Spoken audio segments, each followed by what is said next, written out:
5, and you should have now had time to get a really good start, if not complete, your getting parental assessments, getting parental support assessment, which is your bell work for today. Oh, I see it right there. Okay, thanks, Christy. Um, and Jessica, I see you put a comment in here. Parental support parent teacher conference is coming up. Newbie teacher. Yes, let's get as we wrap up, Jessica, if by chance I forget, can you bring us back to it and give me a gentle reminder as our module comes to an end, and we'll see how we can support each other and kind of have an open forum for your question and any other questions out there about parental support. Thank you. Yeah, thank you. It's a great question. All righty. So I'm going to go ahead and turn it over to Jackie so she can touch base on Module 1 for a little bit. Okay, thank you, Shannon. So just a quick reminder, Module 1 comes in many parts, Part 1 through 4. Part 1 through 3 should have been turned in by now so that I can review what you've completed. Part 4 is the last part with your reflection, and that is due November 1st. So as of today, I've got about 2/3 of Module 1 turned in terms of Part 1, 2, and 3. So there's a bunch more. If you can remember to submit it, if you have completed Parts 1, 2, and 3, that'll give us a jump start for reviewing what you've already done. Part 4, since we are nearing the end of the course, you need to re-examine your philosophy of education. See if you have any changes you'd like to make to it based on what you've learned so far through the course. If there are no revisions, you'll notice that there are some responses that you'll need to be sure to attend to. So in the bullets below, it says if your philosophy was revised, explain, and we want to see examples from specific modules, how or why you made the changes. So if one part you changed, we want to see, my philosophy of education was revised for this particular area because in module 7, for example, I learned and you need to be sure to put that specific module and specific examples that justify your changes. You'll also notice the second bullet said is if it was reaffirmed, then same thing, please put your examples from specific modules. In module 4, I learned, and you can justify why it was reaffirmed for your particular philosophy part. Now, sometimes you go through it and you'll find out, oh, this part was okay, but this part I needed to make some revisions to. So if that's the case for you, on the third bullet, it says if it was both reaffirmed and revised, then you can go ahead and, very similar to the top, again, put examples, what modules helped reaffirm it, what modules helped justify the changes that were made in your philosophy. So we're going to look specifically for those. We want it to be strong with why you've made changes or why you did not, and both again have to tie back to specific modules. You can also bring in what you've learned from your colleagues as well to help justify it. And then should you make any revisions to your philosophy, we want you to actually go back to the original philosophy and in a different color, type in your revisions that were made. So don't make your responses in your philosophy. You're actually responding right here in part 4 in terms of your whys to why you reaffirmed it or it was revised. But if you do revise it, make sure you go back to the top where you made your original philosophy. Type right in that philosophy your changes that you're making. And then in part 4, you're justifying why you've made those changes. Okay, so all of that is due November 1st. And again, if you have completed parts 1, 2, and 3, remember to click submit because I'm not able to really know that you're done and I can review it without seeing that you've submitted it to me. So I would really appreciate it. But any questions will be online also to answer anything you might have for that. So thank you. Let me just check, there's some comments, yeah. Okay, Laurel, so we can copy and paste our original philosophy in part 4 and put the revisions in another. No, just keep it right where it is in part 1 and write in part 1, use a different color. So you don't need to copy and paste the whole thing back in part 4, but just go right back up to part 1, type in your revisions in a different color, and that will flag us that you've made a change there. Okay, any other questions? All right, thank you, Christy. Thank you, Shannon.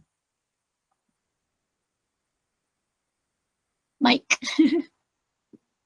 Thank you, Jackie. Okay, so a little bit of housekeeping before we dive into parental relationships.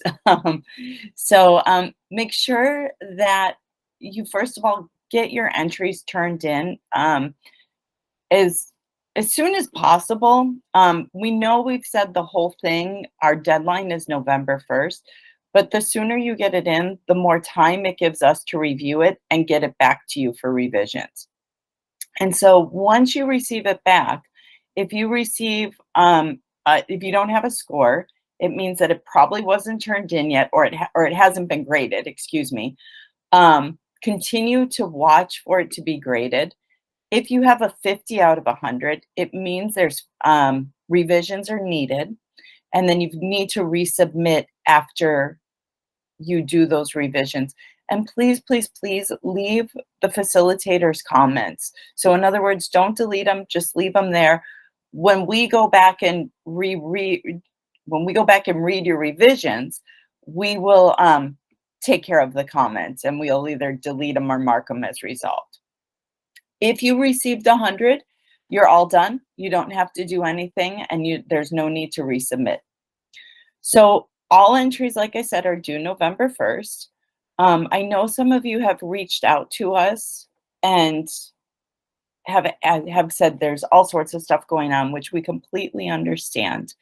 If your portfolio is not ready, meaning revisions haven't been made and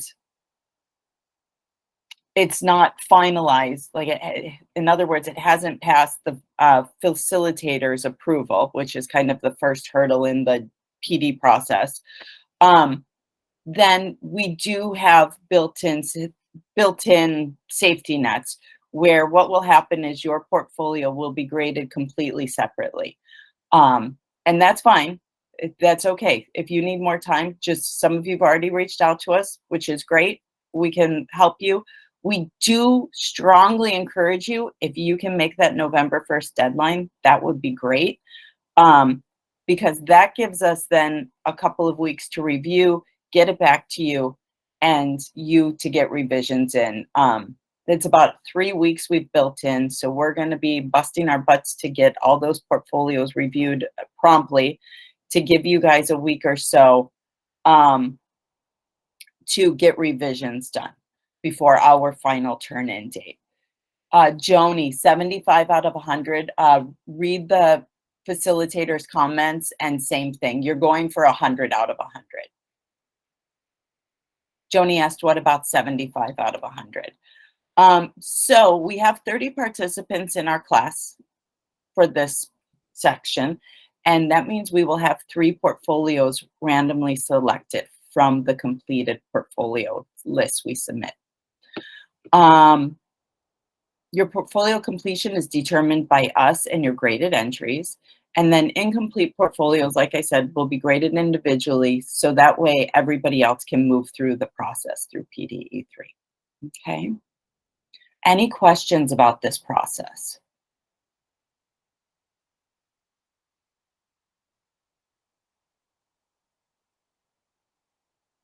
Okay. All right. Yes, go ahead. Sorry, I just have a question regarding the portfolio. Do we have to put it all together, or are you guys putting it together? We just have to submit the assignment by the due date. Great question. You do not have to do anything but the module entries. Okay. If your portfolio is selected, we're going to take all of your entries and we're going to put them into your portfolio, into that cover page document you signed. So you do not have to build that. Okay, thank you. Okay, great question. Thank you. Any others? Okay, let's dive into everybody's favorite topic. family is critical to student achievement. All right, so what we know about parental involvement from research.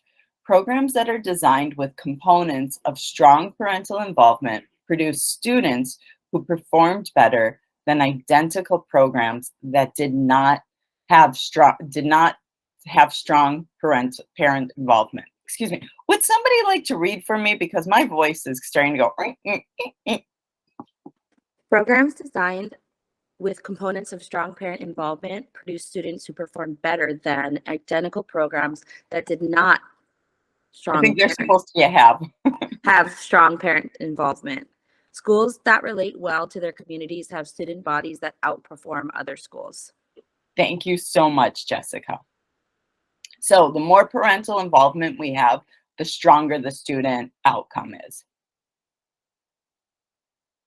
Next one, somebody else?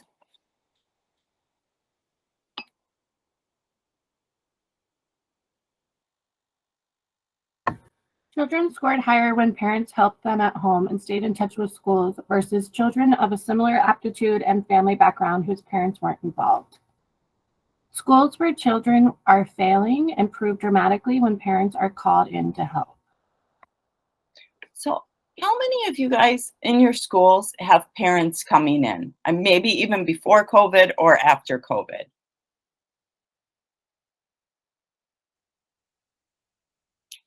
And what do you guys notice about when those parents are involved?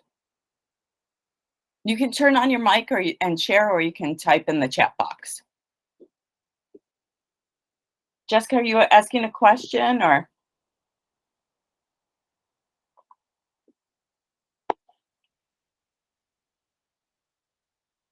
They have lots of questions. Like, what are the kids learning, or why they're learning this? Alice, do you want to elaborate on the questions your parents are asking? Mm-hmm.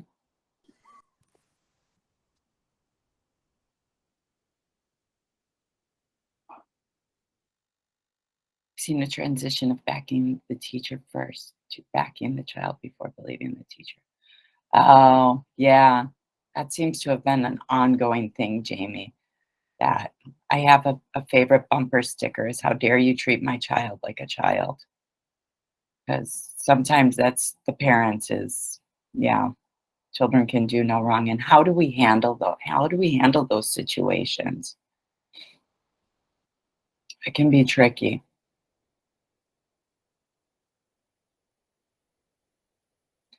I had no idea I could read so good into.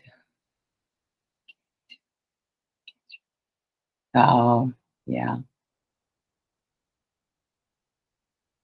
Yeah, it's tough. Are you guys, Jamie and Ashley, are you at elementary school or?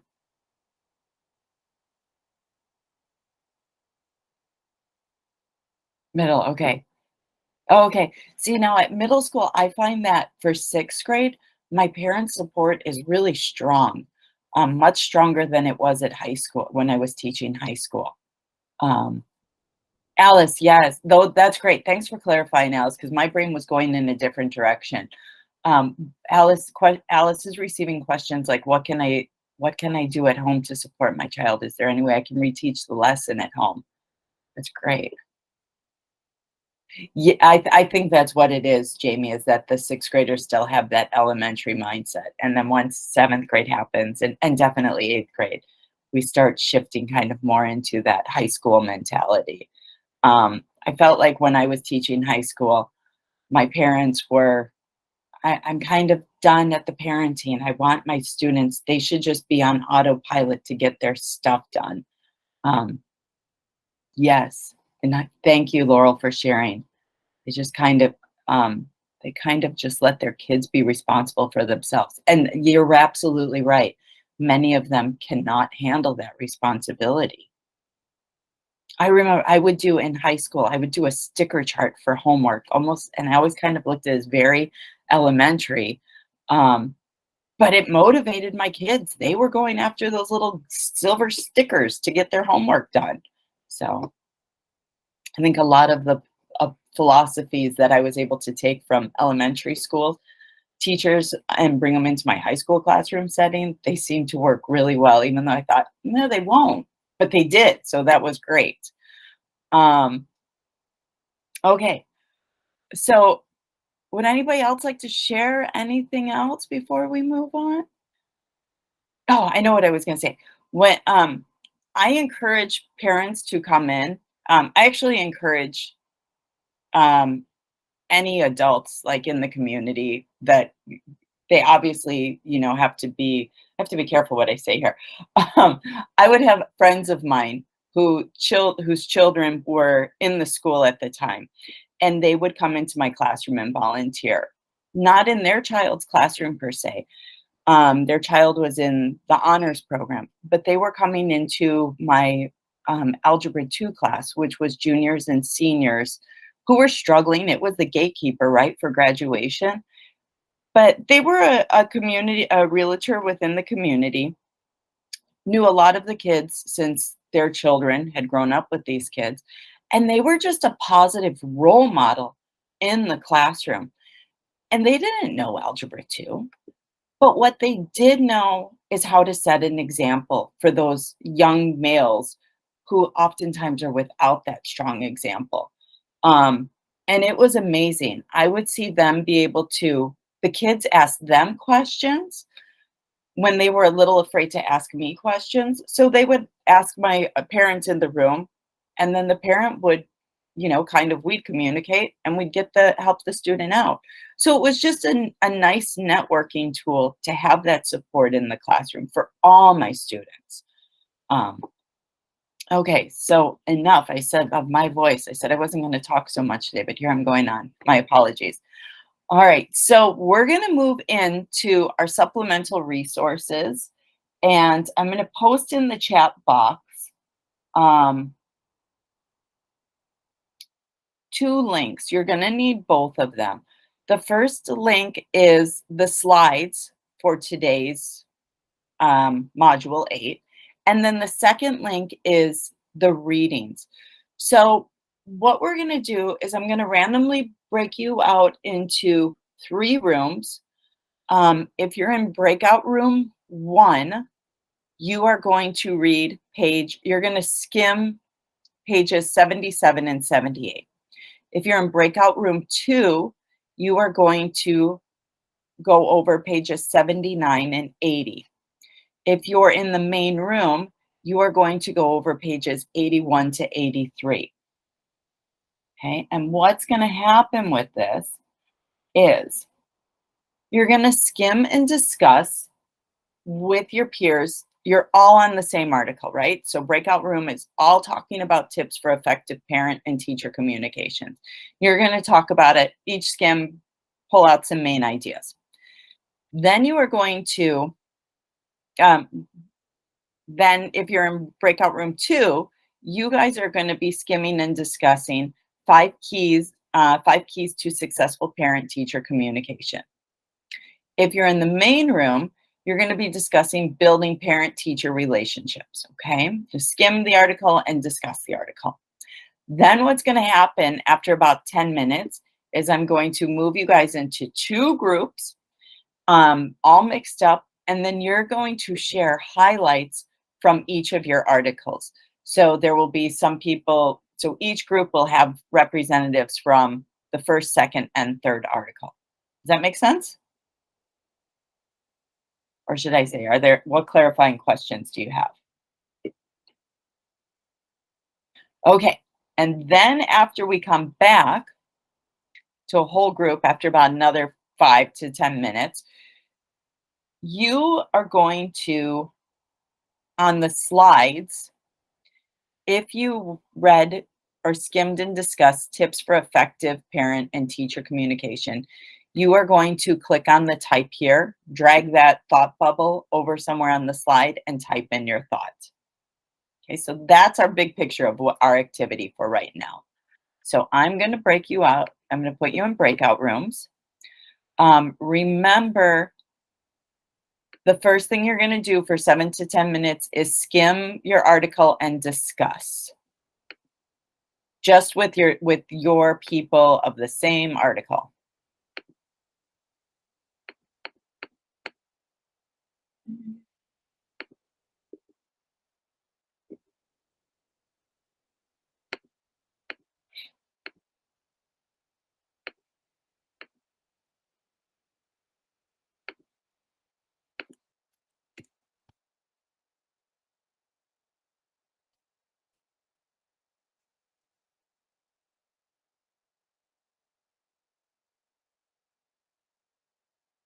Okay, I think that looks pretty even.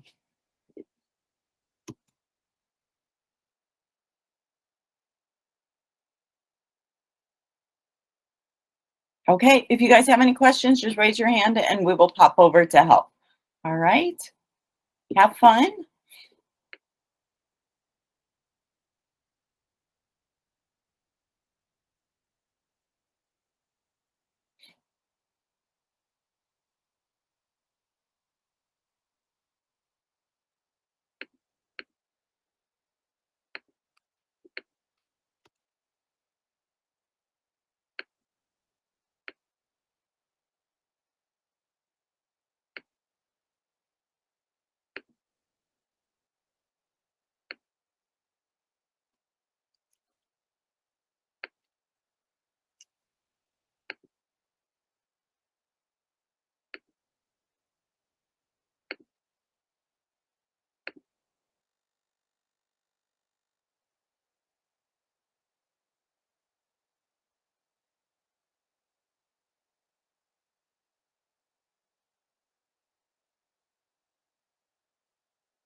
Hello. Is everybody just reading right now? Is that what's happening? Or did you want to read through it together? Wasn't too sure. Or skip.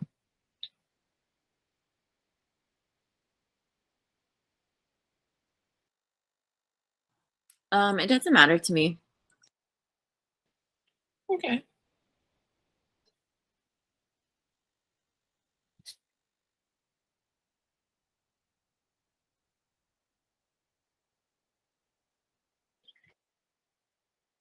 Let's start talking about the main points. I guess of course all of them have to do with building relationships with our students' parents. Anybody have thoughts on build their trust?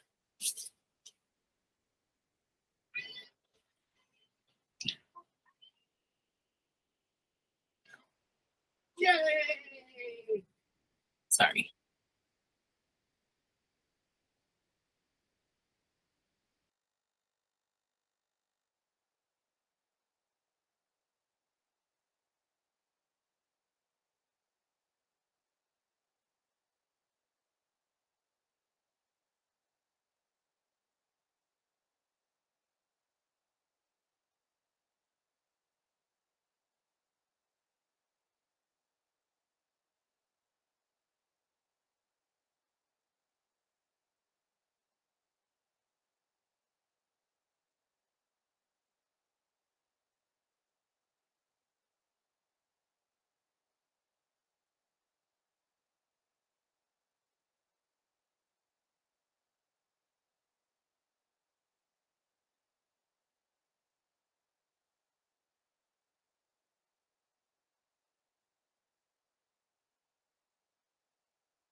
How are you guys doing over here? Have you started discussing in our main room?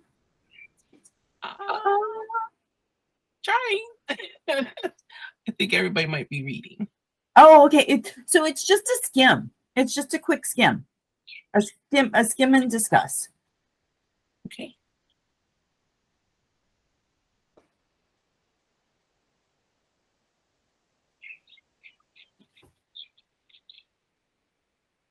So something that stood out to you about the article.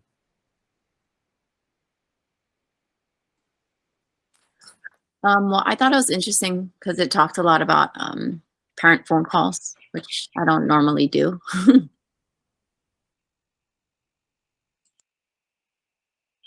I don't like phone calls either. I rather be face to face. And because I'm kindergarten,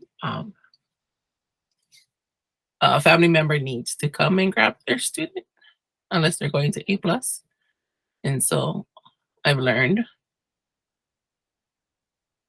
a face-to-face is better than a phone call. And then it saves me from having to make phone calls later. But what I liked about this article was that building their trust is a gradual process. Because nobody really likes to be like, oh, you're only going to talk to me when my child is bad.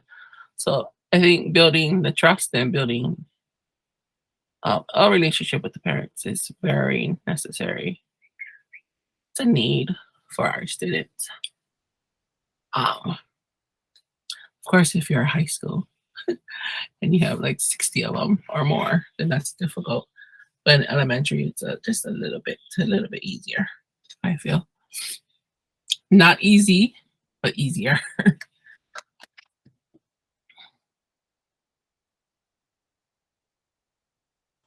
Yeah, I agree. I think the face-to-face is good because you can actually see them and like their reactions. And I think it's easier, especially now since like we had COVID and nobody could see your face. Now they can actually see you, and then I feel like they'll be more open. I thought fake it when necessary was pretty funny.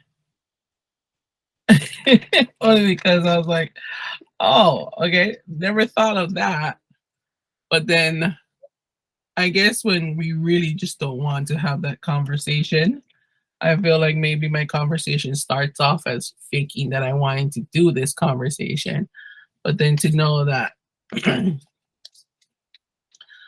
with our student in mind, is important to have the conversation. So it might start off as a fake, faking that I want to have the conversation and discussion with the parents. But at the end, it's usually what I really did want, so that whatever conflicts or issues that are there in that class, it helps. Still not easy though.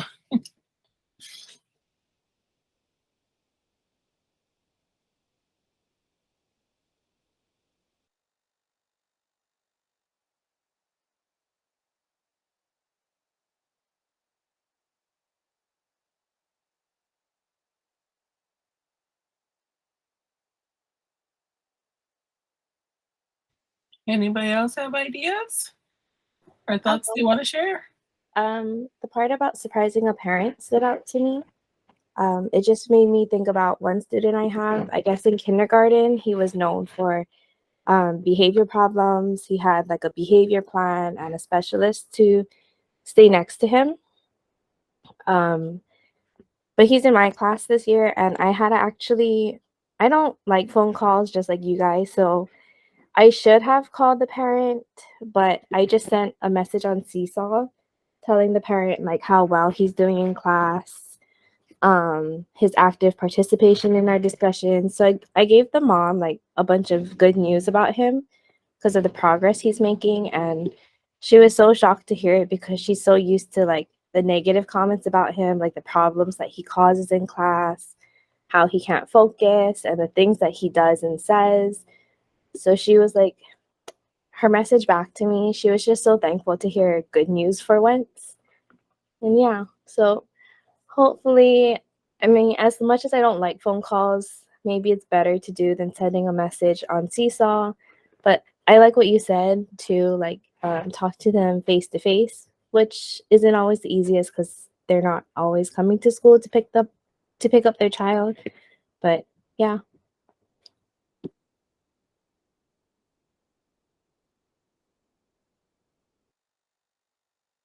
I need to work on that too. I think that's one of my the assessment we just did. That's something that I need to work on is to communicate the good behavior too.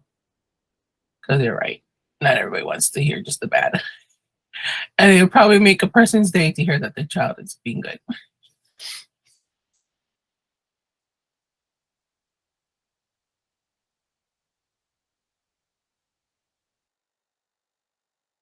I feel like making the phone calls, it's something like a practice we have to make time for. I think I just resort to Seesaw, messages on Seesaw, because it's convenient for me.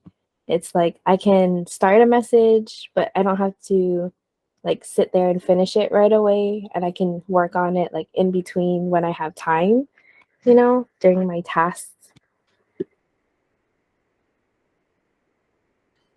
Yeah, I agree. I think it gives us more time to like think about what we really want to say rather than a phone call. You kind of just have to think of it on the spot.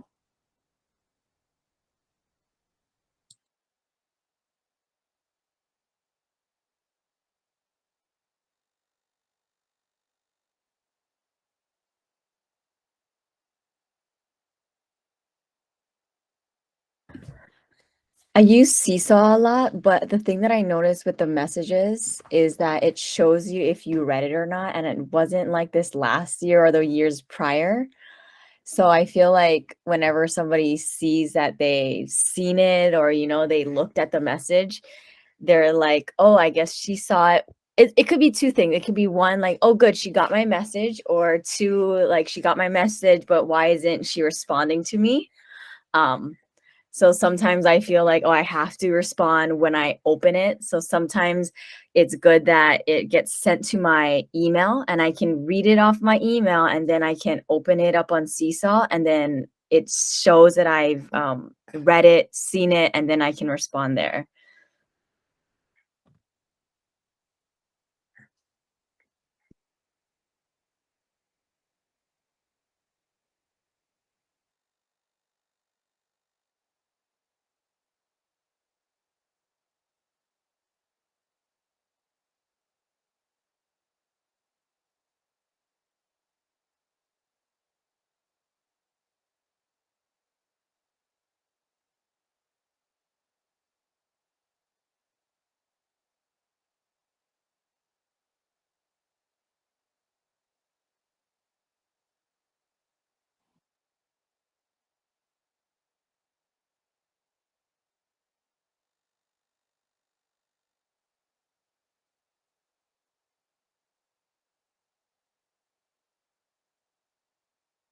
Shannon, you're muted. Thank you. I saw that just as you were saying something, Alyssa. Thank you. Tell you, you get a head cold and it's just like, oh.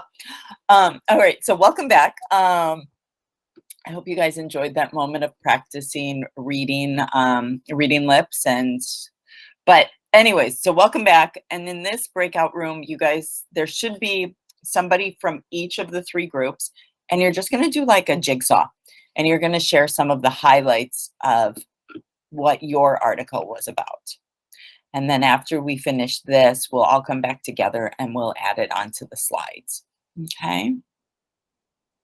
So because we're being recorded and others will be watching this who aren't in attendance, the more talking we can do, the better. Or if you even just want to read the chats too.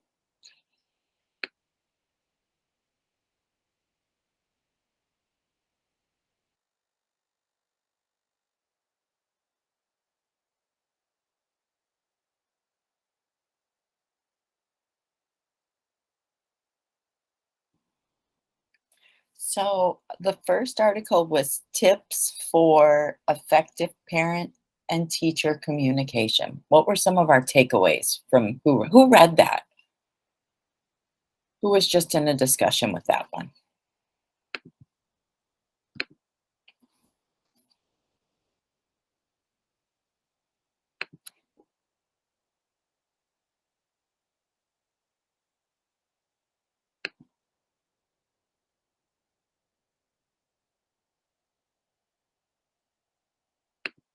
Did no one read that one in here?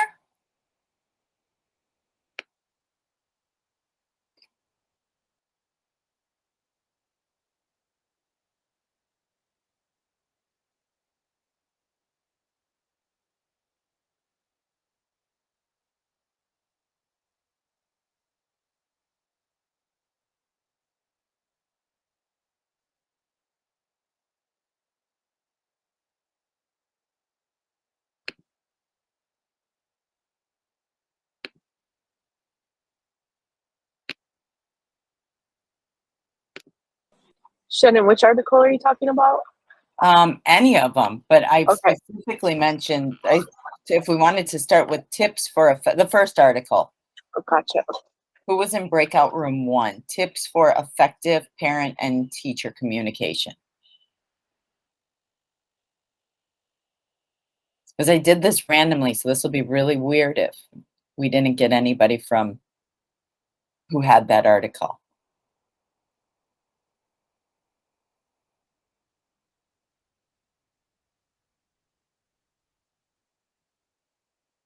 Okay.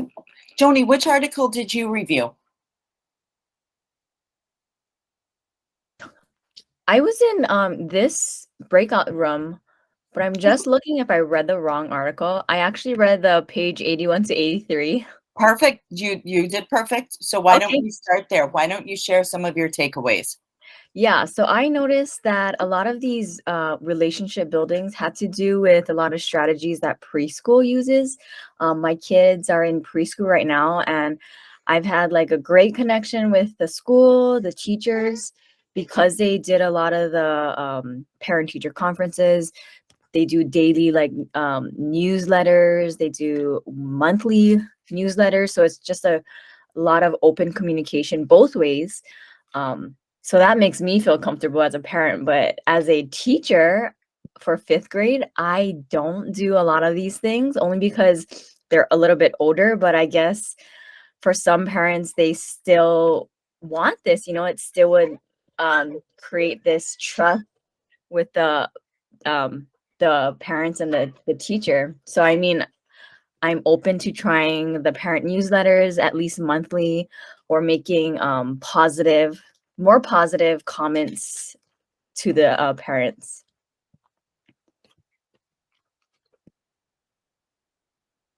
Nice. Thank you. Thanks for sharing. Who else read Building Parent-Teacher Relationships?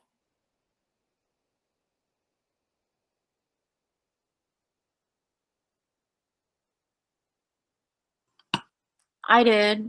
Thanks, Ashley. One thing that we talked about a lot was making phone calls. And we were saying how some of us feel more comfortable if we can like type it to them and we have time to think about things. One of us is a kindergarten teacher, and she said she would much rather just talk to the parent in person, because face to face, which I also feel is better too, than a phone call, because you can actually see their facial expressions and they could see yours, and things don't get like misconstrued, or they don't hear it the wrong way.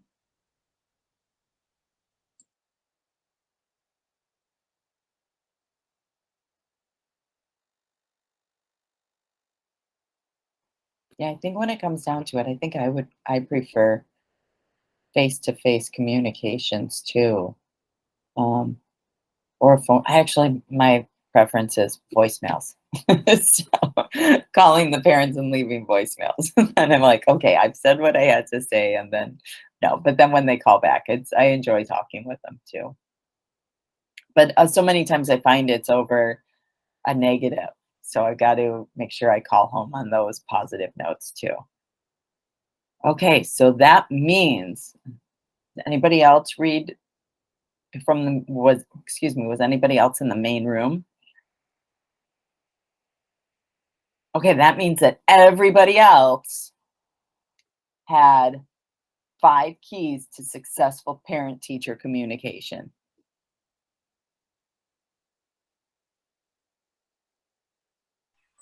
We focused on those 5 keys. We focused on the first one and the 4th one. The first one was just making sure parents are aware when and how we'll communicate from the very beginning, so they're not wondering. Um, and then number 4 was letting them know that we'll let them know immediately, just making sure the parents are aware that we will communicate with them if we have to. We focused a lot of conversation on which types of apps work with parents at different grade levels. That was what we focused on. Would somebody like to highlight 2, 3, and 5?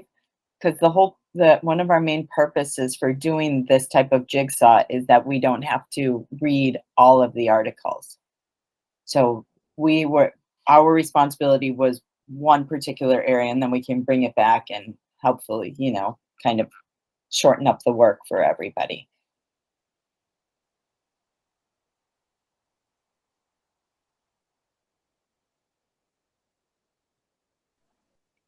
I can just continue. Number 2 was Thank you. you're welcome, not feeling pressure to answer a question or make a plan during a conference. Just make sure they know it's okay to be like, hey, I like that. I'll get back to you. Yeah. That pressure, just knowing you don't have to make those decisions is great. Number 3 was letting parents know you can trust them or they can trust you. And 5, let me see, make sure you let them know what you've already done before you have your conversation. If you're calling home with a concern, just making sure it's not just like, hey, your kid's failing. It's like, hey, your kid's failing and this is what I've done. Or, hey, your kid's struggling with this, but this is what I've done first, and I'm calling you for the round 2 of a plan. Yes, yeah. For me, one of my frustrations is, and it's kind of been with over my teaching career, um, administrations that you reach out for support and you say, hey, I need help, and then you're like, this kid is da da da da da, and next thing you know, they're like, what have you done? Try this, and all that's going through my mind is like, I've done everything. Have faith in me, trust my judgment when I say I need support with this, and assume the best in positive intent that I've taken already many measures to resolve this within my own classroom and within my own abilities, right? So yeah, that for me is always one that, and the second one, Jamie, though, that would always kind of gets me to, is being an inclusion teacher, walking into meetings and then decisions are made, and it's kind of like, wait a second, I want to be part of this, creation of the modifications and accommodations for this student because I'm going to be the one implementing them. So yeah. Anybody else have anything else they'd like to share?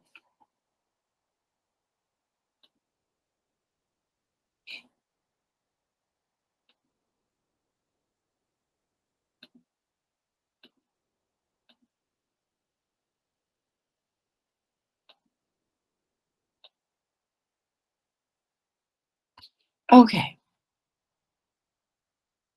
All right.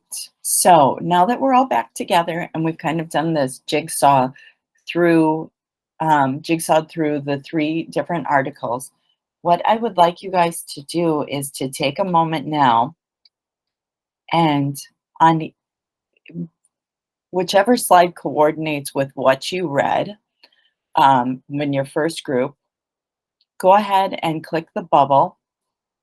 Let me do it a different way. Click the bubble and start typing on them.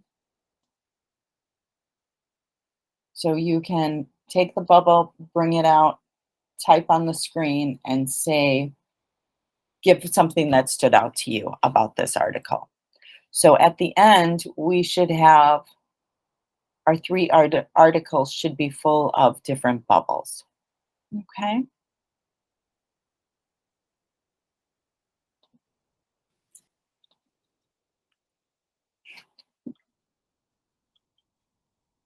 And if there's clarifying questions, just feel free to ask it verbally or I only have view only. really? Oh, shoot. I was afraid of that. Okay. Thanks for letting me know.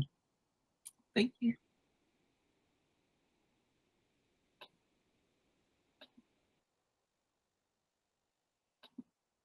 Okay. Refresh your screen. And here's the link in the chat again. My apologies for that.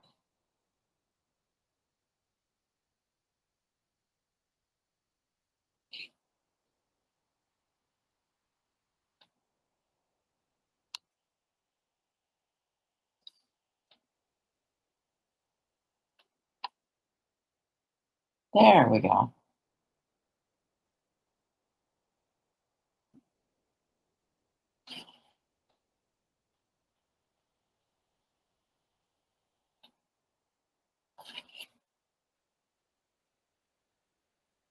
That could be detrimental to many of you because I just took away your, didn't give you guys the ability to chat through your typing.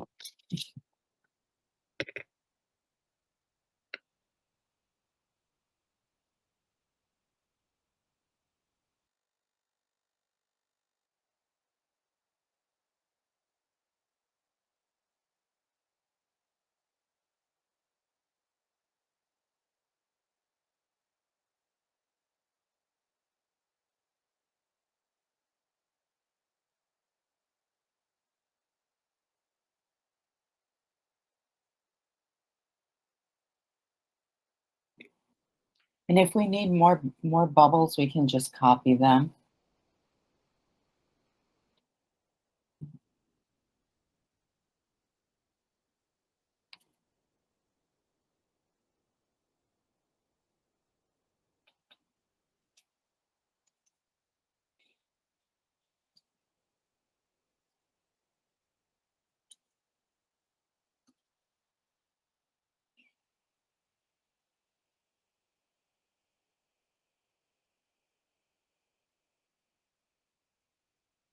Great.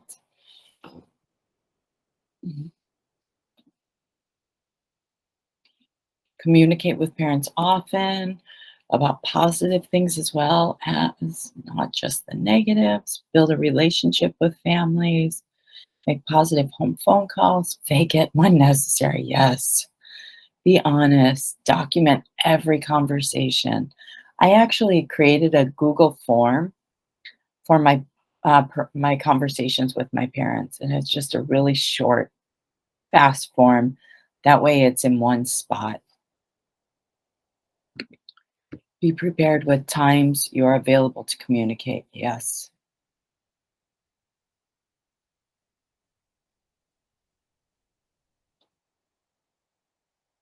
Okay, 5 keys. Make this one a little bigger.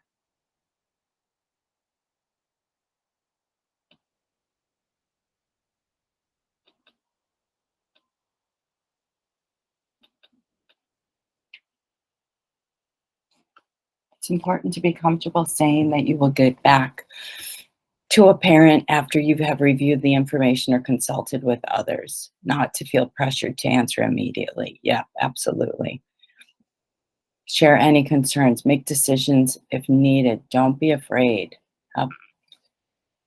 Keep comments about students positive. Build trust early and make sure you let parents know what you've already done. Yep. Excellent. Great. And then this must be our very talkative group here. So prepare before making phone calls. Communicate more good news to students, families. Open communication by sending home monthly newsletters. Yes. Okay. So these were what we had come up with.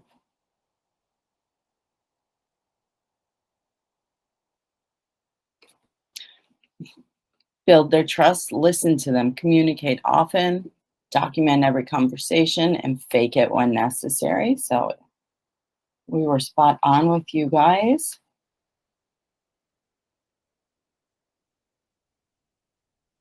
And then 5 keys. I'll give you guys a moment to read that.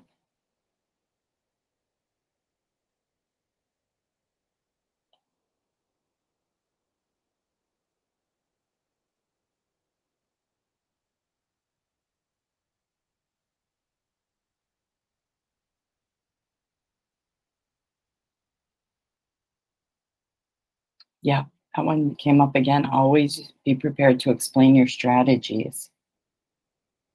Does anybody need more time on that slide?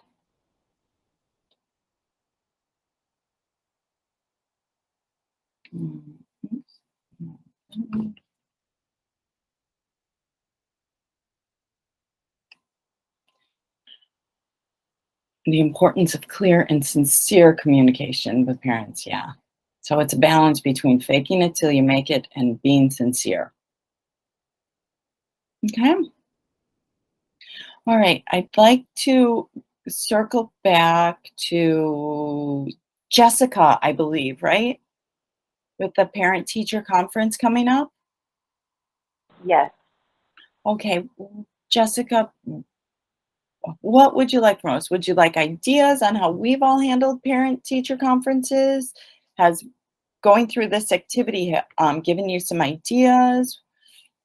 Yeah, there's a lot of strategies that I have been using, but I guess it's just more specifically speaking to a parent who probably sees the same behavior from the child at home as in school, but I don't think that they want to really hear it. So it's more of like how to communicate with parents about difficult issues in a way that they feel what like they want to help kind of thing, and not just that, oh, like you're not taking care of it, or I don't know, parents who might be in denial that it's happening in school. Okay. I can speak. So something I do, like, make sure that you have a, like, at least one, like, concrete example. Like, I'm noticing this, and be, like, very clear and concise, and then have a specific example. And then maybe kind of follow up with, like, have you noticed something similar at home? Because it kind of invites the parent in to be like, oh, like, either say, like, oh, yeah, like, you're right. Like, that does reflect my student or my child. And it kind of starts, like, the conversation. That's really good. So I've seen this. Have you also noticed this? Yeah, because it kind of just, like, starts, like, the conversation of, like, oh, like, we're a team. Like, this is how your child is. Like, do we all recognize the same thing? And then if they say no, then be like, oh, well, like, in this example, like, why, like, maybe, like, follow it up that way. So Yeah. Nice, Christine. All right, thank you. Be Jess- prepared for the parents who don't see and agree with you as well, and that you approach it in a way that they don't think you're out to get them. I had to make a phone call, and the parent was like, my son would never do that, blah, blah, blah. So I was kind of stuck in how to respond. I thought I'd have their support. Yeah, true, Jamie. Something I frequently do is I have my students call their parents, and I'm right there, because we know that things get lost in translation, right? When the student goes home and tells the parent, it's a completely different story 90% of the time. So yeah, I will just have, when we're dealing with behavioral problems or behavioral issues, I'll just have them call the parent right then, or during recess.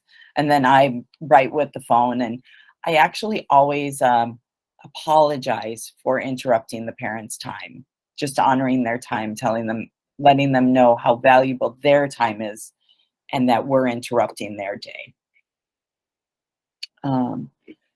Jessica, the other thing I try and do, almost like what Christine does, is I ask them if they see this behavior at home and what they do at home that has helped to curb to create the desired outcomes. Because sometimes parents will give you suggestions too of what they do to get their children to behave the way they need them to. Any suggestions for the parents who think their children walk on water? Bring a swimming pool and push them in. No, I'm kidding. I'm kidding. No. Thought of that, but No, never. I'm totally joking with that one. Document everything. Document everything. Even the Manini stuff, but I probably wouldn't share the Manini stuff. Just keep communication open. That's a tough one because their children do no wrong, and those in the past have been the children who can be the bigger issues, right, in the classroom. absolutely. Most challenging. Yeah. I would try to give the child more responsibility in the classroom. Oh, that's a good one. Thank you. Yeah, put them in charge of tasks. Okay, thank you. Sure. Something I also do is just like be very clear. Like if I say that the parent's pushing back, like very clearly state my expectations for the classroom, so that if I need to follow up again, I can refer back to, okay, so these are the expectations that I have and that I've communicated with you and your student or your child. So I'm still seeing this behavior, so that I'm consistently using the same wording as I move forward.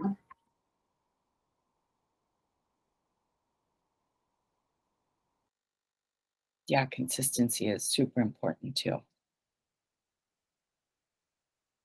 The other thing I find interesting about meetings with the families and the kids is you start seeing the dynamics and how we all you see sometimes how the kiddos treat their parents. And I've been known in meetings where a student is being disrespectful to their parent. I will tell the student that behavior is not allowed. I'm not going to accept them talking to their parent like that. Christine, kind of going back to what you say about the consistency, is you wouldn't be allowed to talk like that in our classroom. You're not going to be allowed to talk like that to the adult in this room, being your parent.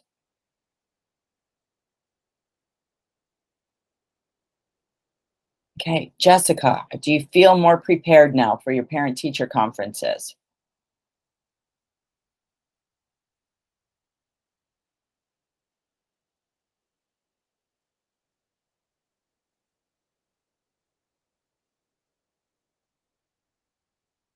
Oh, elementaries, do you guys invite the students to the parent-teacher conferences? You don't give an invite, but sometimes they'll bring their children anyway. And then I just give them some toys and tell them, you play on that side. Even if they're your student? Even if they're my student. Okay. Oh, okay. Jamie says that their conferences are all online, so the families decide if they sit in. Ashley, at our school, 3rd grade is the first grade that has that. All right. For me, at the upper levels, I want the student there because we're trying to build that sense of being responsible for one's own learning, GLO #1, right? And the best way to do that is, in my eyes, is to have that student involved in the conversation. No, first at the elementary levels, I probably wouldn't do it, but definitely at the middle school and the high school levels.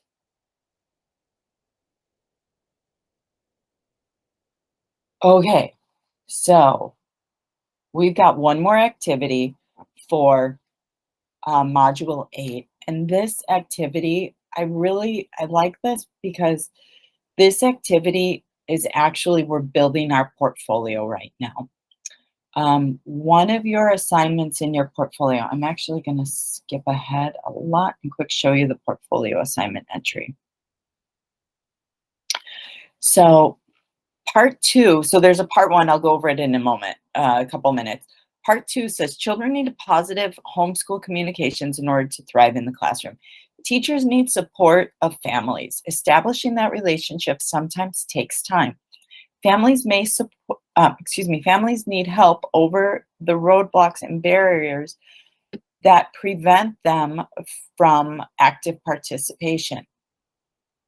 So you, for your portfolio entry, are going to identify 2 roadblocks that we discussed in class that might prevent you from getting parental support that you need, and you're going to provide 3 different ways that you could remedy this roadblock.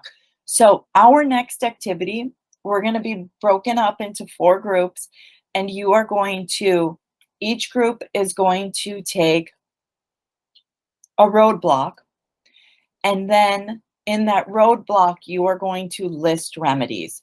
So when it comes time to write your portfolio, you can refer to this document and voila, there you go. So that's your part 2 of your entry ready to go. In your chat box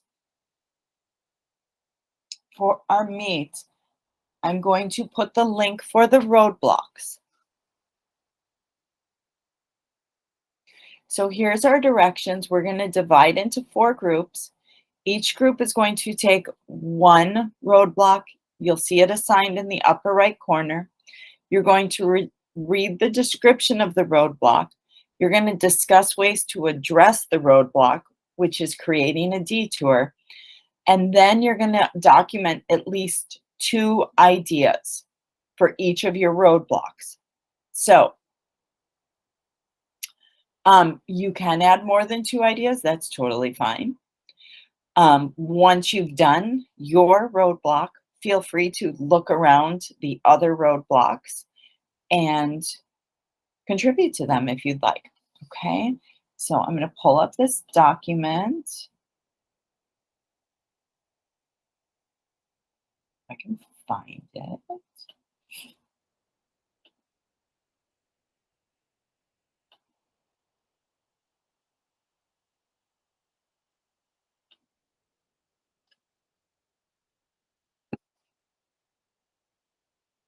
And then you will see stickers across the top. You can just ignore those for now.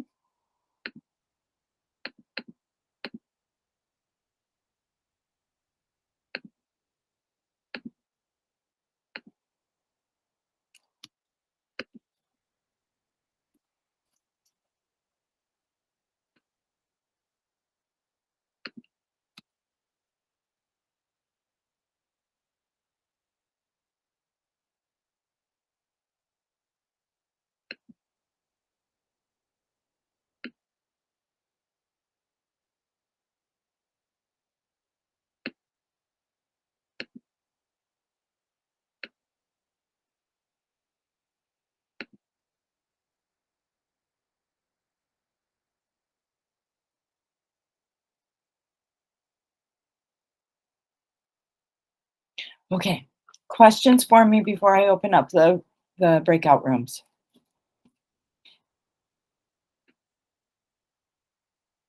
And if there's something in the chat box, if you guys could read it to me. Okay, we're going. All right, have fun.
Would this group like me to stop presenting? Or do you want me to pull up your slides so you can see it? Can you pull up the slide, please? I'm sorry, one more time, my volume was down. Oh, sorry. Could you pull up the slide? Sure. You guys are in the main room.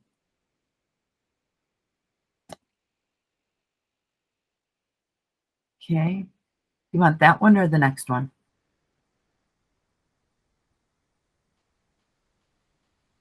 That's good. Okay. And I'll keep the chat open with my volume down. So just when you're ready for me to switch the slides, just type it in the chat.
I think one way that my school has done this was in regards to our parent-teacher conferences.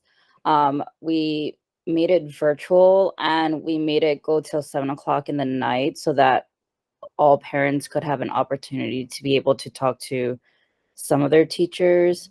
I know that my daughter's school, they have Zoom links for their meetings so that parents are able to attend in the event that they can't go to it in person. So I think that's some ways that at least the schools that I know of have helped get around this roadblock.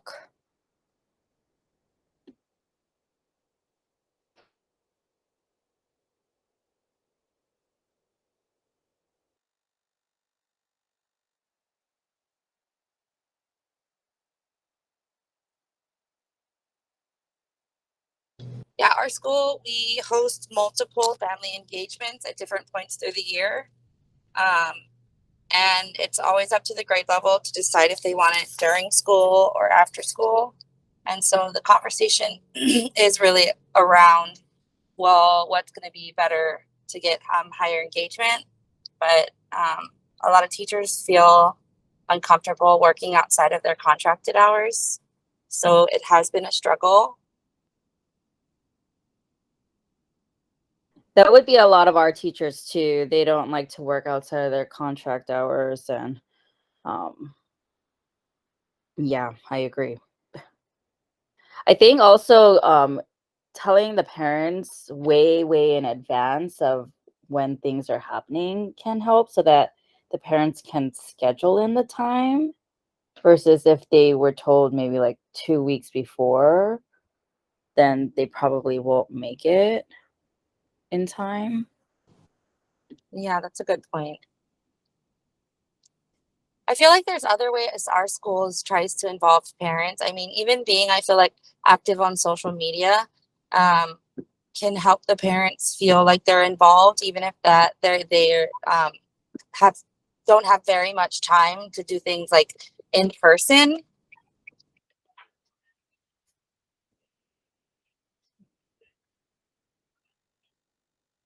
But another thing too, like I have a kid who her attendance is really bad, and I was trying to figure out like why her parents didn't seem to care. how much school she was missing. And I did a little bit of research, and it said that like some parents who have a negative attitude towards school based off of their own experience could potentially, that could be affecting their thoughts around their students' attendance, maybe thinking like, oh, school wasn't helpful for me, it wasn't a safe, good place for me, so why would it be for my kid? It's funny that you say that because my husband was just talking about how he knows this family that they have a very negative idea about school because something that happened when school was virtual, and now they're like pretty much, yeah, it's okay if you don't do your schooling. I was like, wait, what are you talking about? Like, it's like you had one negative experience and that just did it for you.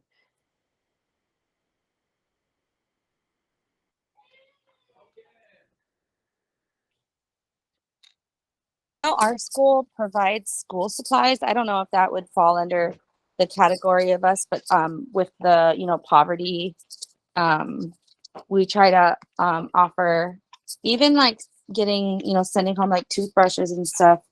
That kind of addresses the poverty, but I don't necessarily know if that addresses the specific this certain slide.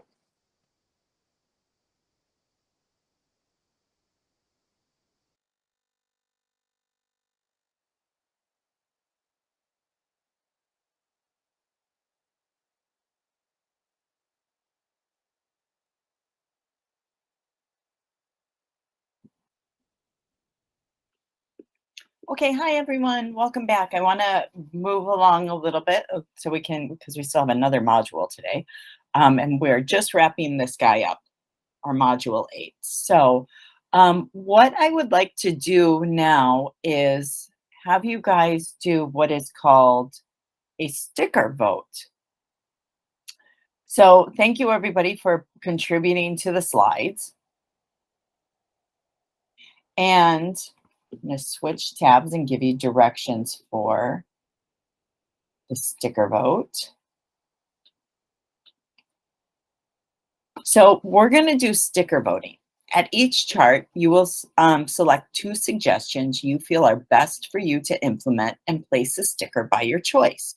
Begin with your slides and move on when you're ready. You may move at your own pace. And then after you're done, we'll take a little leg stretch before we wrap up this module, review our Did You Knows, review the portfolio submission, and then begin module 9. So right now it's 10:22.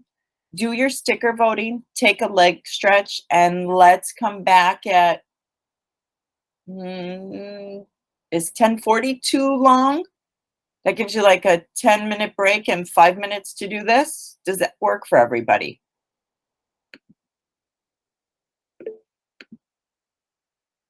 Okay, perfect. All right. So let me show you this. This is all you're going to do is, I see somebody's already got a blue. Grab a sticker and place it. Oh, wait, sorry. Grab a sticker and place it by where you would like. And we'll come back together at 10:40. Okay?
Go ahead, Jessica. I'm here. Okay, so I'm looking at the slideshow and I'm looking at the parents feeling unvalued or unwelcomed. And the last sentence there, the perception that the teacher holds the official evidence of student achievement may further a parent's active participation. Is that it's supposed to be that it will further their active participation, or it may prevent? I'm going to have to read it and get back to you on that. Okay. Yeah, let me reread it.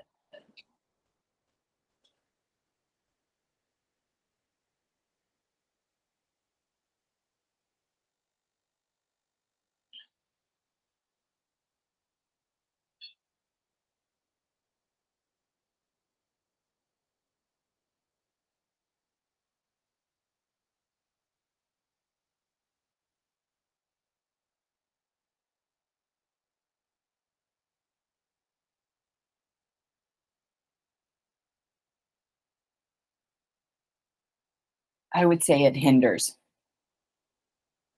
That's what I was thinking, because everything is like in the negative perception, and then that one. Okay. Yeah, I get the sense that it's a feeling of hopelessness and helplessness, right? Like, what can I do? Because the teacher's got all the power. It's the teacher who decides the grades. Right. Or like maybe a feeling of the evidence that they're collecting doesn't fully represent, my child's ability, right? Maybe they feel, maybe they feel as though, it's not a proper reflection, and potentially that is the teacher's, the only view that they have of their child is from that lens of achievement or non-achievement.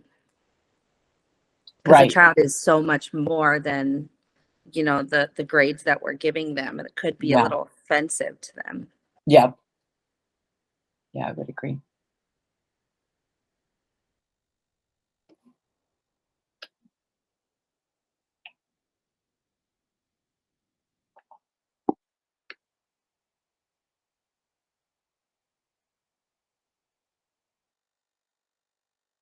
Everybody, welcome back.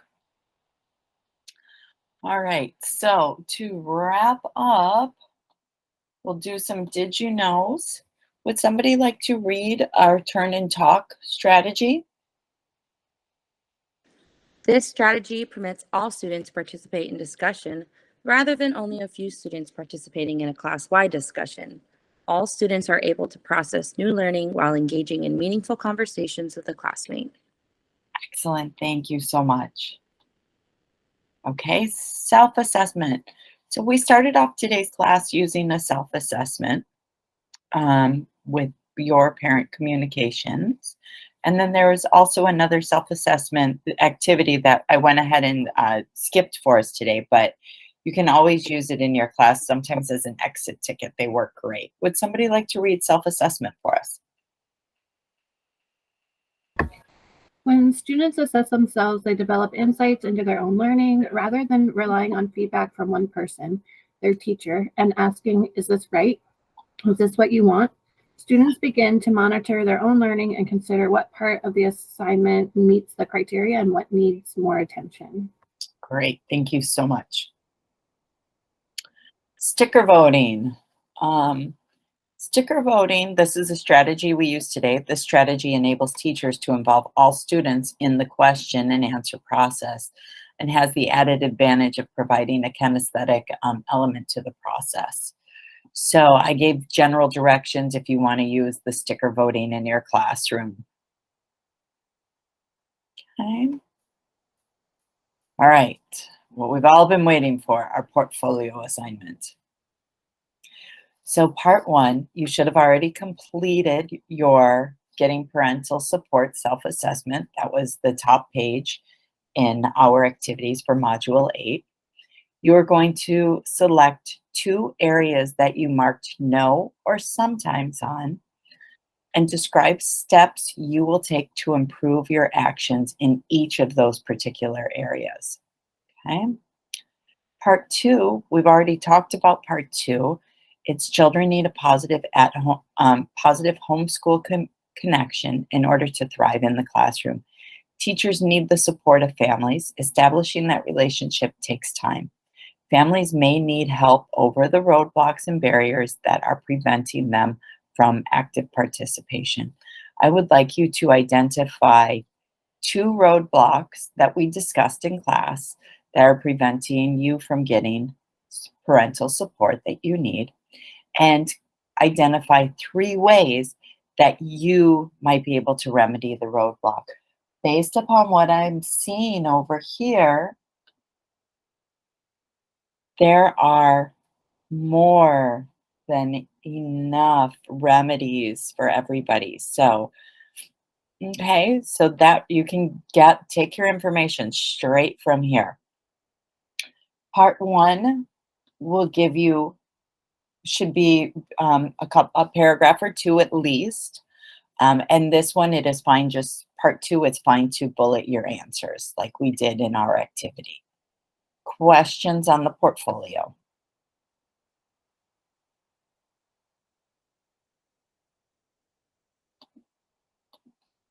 Okay, and if there are no questions, we're gonna head right in to Module 9.